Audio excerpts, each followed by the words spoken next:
There are so many different reasons why a student might be quiet in your class. The language may be difficult. They may need more time to think than the pace of discussion allows. They may not have been able to read because of other things happening in their lives that they can't control, or they may be really shy. But there are ways to help your quiet students build confidence and begin to participate. In today's episode, I'm going to share 4 strategies that I've used over many years, putting a strong focus on student-centered discussion in class. Hey there, I'm your host, Betsy Potash, and one-pagers, project-based learning, and choice reading are my jam. I believe in you, and my goal is to help you explore all the creative possibilities you dream of for your classroom. I'm an educator, a chocolate cake aficionado, a traveler who can't wait to get back to Barcelona, and the kind of mom who brings her own mini makerspace to her kid's classroom when she comes to volunteer. I know this for sure, creativity isn't always easy. As a creative teacher, you get parent calls you treasure, and plenty of sidelong comments you'd rather forget. But here's the bottom line. Creative education can ignite a spark in your students and change their lives forever. You and I know this. You're an innovator, and while it's sometimes hard, it's so worth it. So let's explore the world of creative education together. Welcome to the Spark Creativity Teacher Podcast. Before we dive in, I want to tell you that I'm going to link my new free resource, the Better Discussion Toolkit, in the show notes. This has almost all the resources that we're going to be talking today, as well as some links to other helpful episodes that relate to discussion. So I really recommend you grab that Better Discussion Toolkit. If you're already on my email list, I'll be sending it out this week, so you don't need to sign up. Okay, the first strategy I want to talk about for helping your quieter students build their confidence is called discussion warm-ups. This is something I first learned about way back when I went to the Exeter Humanities Institute like almost 20 years ago, and it was so helpful. It influenced me so much. I never really did a discussion after that professional development event without a discussion warm-up because it is so helpful, not just for quiet students, but for every student. When you do a discussion warm-up, it can look a lot of different ways. It can be as simple as having everyone look back through the reading and then write down one question for the discussion. You can even have them trade those questions so they're in charge of asking somebody else's question. That can take a little bit of the stress and pressure off them.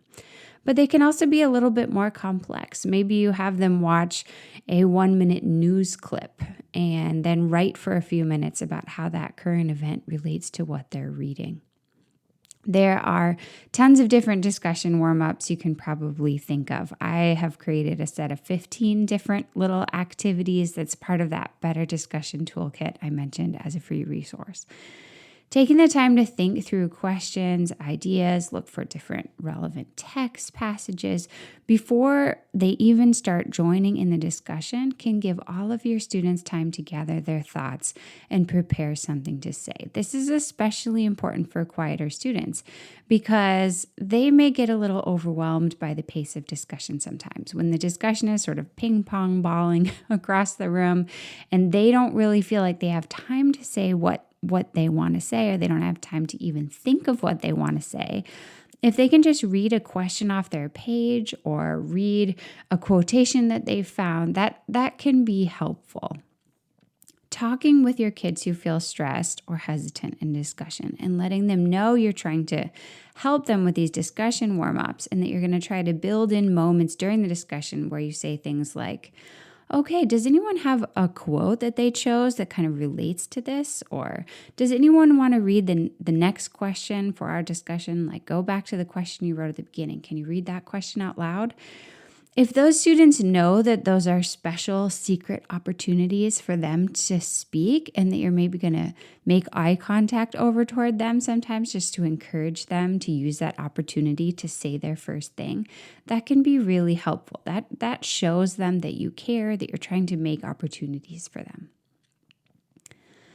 Okay, the next strategy kind of goes hand in hand with that private conversation with the students who may be feeling a little shyer or more hesitant, and that is to also talk with kids who tend to dominate.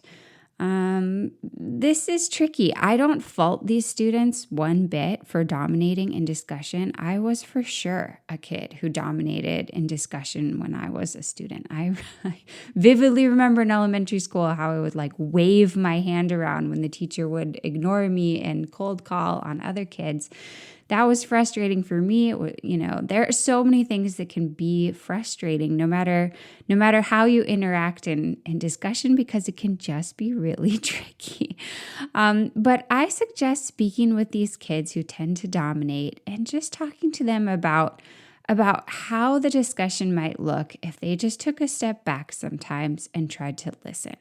If you've got 3 kids answering every single question in your discussion and 27 kids are silent, those 3 kids might need to make a shift as well as the 27 silent ones. Because as long as 3 kids are eagerly answering every single question, quickly talking back and forth, there just isn't a lot of space for the other kids. This came to a head for me when I was teaching a senior elective called creative fiction. This was a really fun elective, and it somehow managed to attract both the very top students at my school and the kids who found English the most challenging. So I had 2 kids who were super duper confident, great writers. One was the school president. The other one was actually the son of one of my good friends in the English department. And they just talked back and forth in pretty much every discussion, and everyone else watched them. But I knew the other kids. I had taught them junior year. I knew that a lot of them were super creative. They had done incredible projects for me. They were bringing this wealth of knowledge from coming from another culture. They were emerging bilinguals, but they just could not break into the pace that these 2 other students had going. So I talked to the 2 students, and I did not criticize them, but I just said, look, I know you guys have a lot of interesting things to say. I love what you're saying, but also, what do you think would happen if you were just a little bit quieter, just to see if maybe the other kids would speak, and just to see what that would feel like in our community, how the discussion might change with all these different perspectives instead of just your perspectives. Just try stepping back a little and see what happens. And they did. They tried it. They were pretty reluctant. They were pretty hesitant to agree that anything was going to happen except for pure silence, but they tried it. And after a couple of days, other kids did start to speak, and the discussion got rolling among other students besides them. And it was really impactful for me to see that. It was really impactful for them to see it.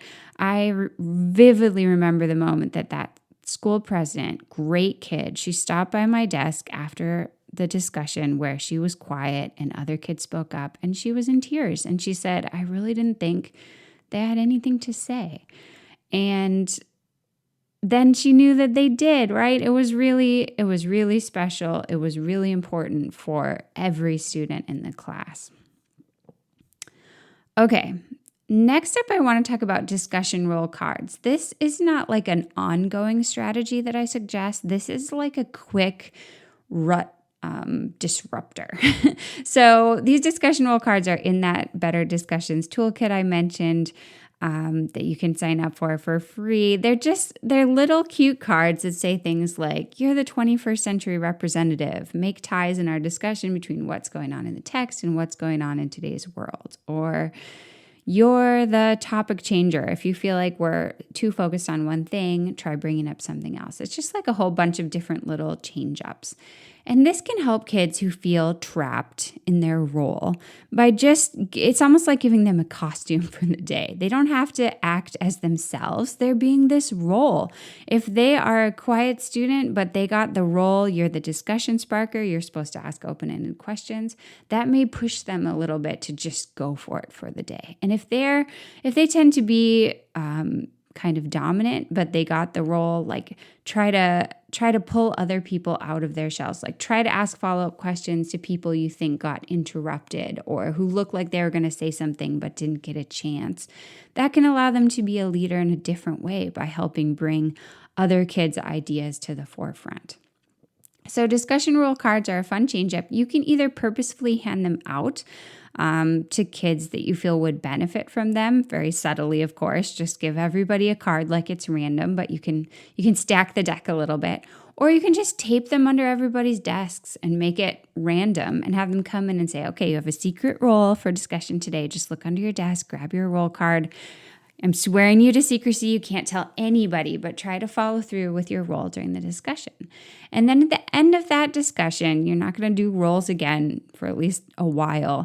Have them reflect a little bit. How was it different? What did they notice? Were people able to break out of their ruts? Okay, last but certainly not least, I want to talk a little bit about Harkness discussions. This is, for me, just the best. I love the Harkness method. I think it's extremely powerful. All of my intentional work with helping quieter students in discussion came as a result of using the Harkness method, because in the Harkness method, students are leading the discussion, the teacher is setting things up for success, but mainly not speaking. And there's a student every time who's called the observer. And the observer is creating these different types of reflection charts about how the discussion is going, not just about content. They actually don't really write down content at all. It's about the dynamics. It's about how kids are participating, what types of comments they're making, how the discussion progresses and whether it's effective. And because of that, the observer gives a piece of advice back to the class every single discussion about how to improve. And then you revisit that desire to improve, that specific plan every time you have your next discussion. So over the course of the year, it all stacks up. You get better and better and better. Students get better and better. And one of the things that often comes up, especially at the start, is the observer will come up with their chart and they'll say, like, the big thing we need to work on, you guys, is getting more people into the conversation. We're mainly being dominated by 3 or 4 or 5 or 6 people. And it becomes a focus for everybody. And that allows for a lot of these things that I've been mentioning to be effective, because everybody is trying to improve and trying to make these Harkness discussions go well. Now, gradually, that stops being the focus point. More kids begin to speak. And then the focus shifts to things like we need to use more text, or we're still interrupting too much, or we've noticed that friends tend to speak after other friends, or girls tend to speak after girls, or just like all these different things that kids notice that I might never have noticed. And it's really amazing. The Harkness method is something I've talked about on the podcast before. Back in episode 8, one of my very first episodes, I talked about Harkness. It's called Harkness Discussions Are Awesome. And then in episode 73, I did another one. It's called The Discussions You've Dreamed of, Harkness Frequently Asked Questions. So Harkness is quite a big subject. It's an exciting subject for me. I'm not going to go deeply into it here because I already have a couple times. But I really recommend, if you're interested in having students run discussions themselves, then I highly recommend you look into Harkness, and maybe you tune back into episode 8 and episode 73, because it really is such a powerful strategy. Thank you so much for hanging out with me today as we talked about different strategies to help quieter students into discussion. We jumped into discussion warm-ups, working with kids who may tend to dominate, discussion role cards, and Harkness discussions. Until next time, take care of yourself and stay creative.